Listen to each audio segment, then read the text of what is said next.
This recording is from the British Council.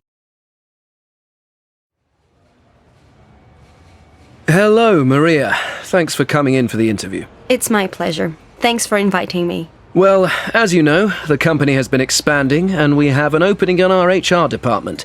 We're creating a new role for someone to lead our training and development within the company. Yes, I very much think that my skills and experience are a good fit for what you're looking for. That sounds great. So, your CV looks strong, though it would be good if you could give us an overview, in your own words, of what you've been doing over the past 4 years or so. Well, in my first job 4 years ago, I was working for a small HR services provider which offered HR services including L&D to corporate clients. Okay, so it was only B2B? Yes, we only offered services to other companies, not B2C. Right. And it says here you then left that company about 3 years ago. Yes, that's right. I was looking for a little more stability and also to be part of a larger organization.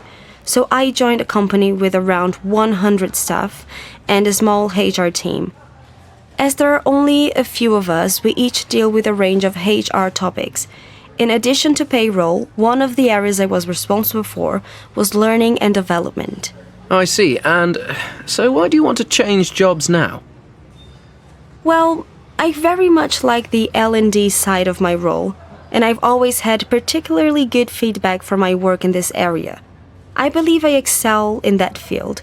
So I'm looking to specialize, and as your company has around 2,000 people, right? Yes, that's right. Well, an organization of this size would give me the scope to specialize in L&D. I'm also a big follower of your brand and feel fully aligned with your image and values. Well, that all sounds good. And I can see you have an L&D qualification. Yes, I got a diploma 2 years ago. I am also currently working on a further diploma in psychology with a specific focus on learning and performance management. Very good.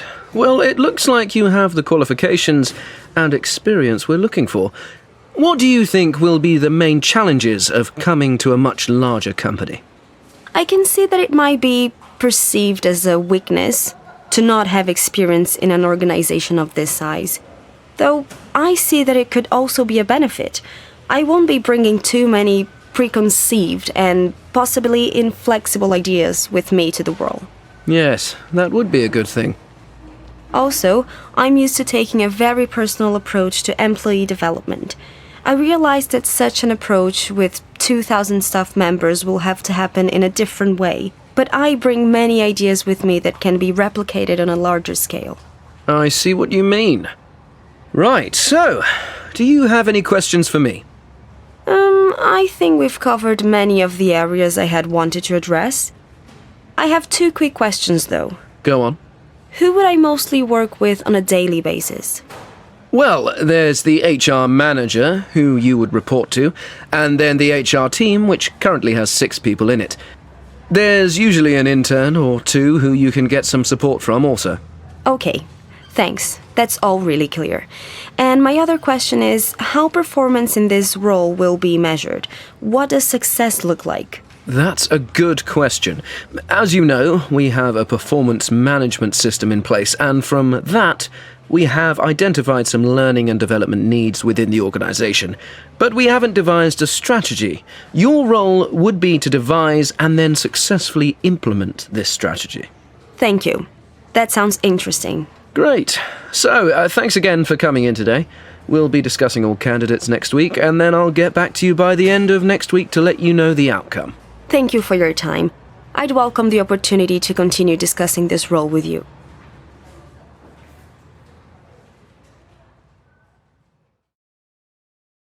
This recording is from the British Council. To find more activities to practice your English, visit www.britishcouncil.org/learn English.